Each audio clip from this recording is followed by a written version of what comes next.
Welcome backpack. In this video, I'm going to tell you why the notch on a building or a brick ledge is super important.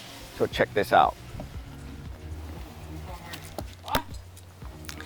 So what you're seeing here is here's the notch. So basically the main building slab is about 1.5 inches higher. And so the panel is overlapping. This is commonly known as the brick ledge. It's also known as the notch. And so any water that's trying to seep in, it's actually gonna minimize that, or actually more than likely prevent it 99% of the time. And then as well as right here, it serves kind of like a rat wall. So any critters that are trying to come in, you can see here, are really minimized. So that's the beauty of this.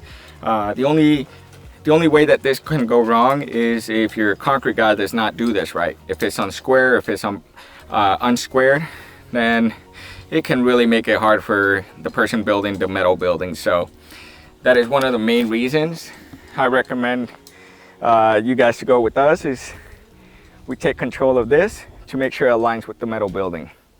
I hope you enjoyed this video. Stay tuned, and see you guys next time.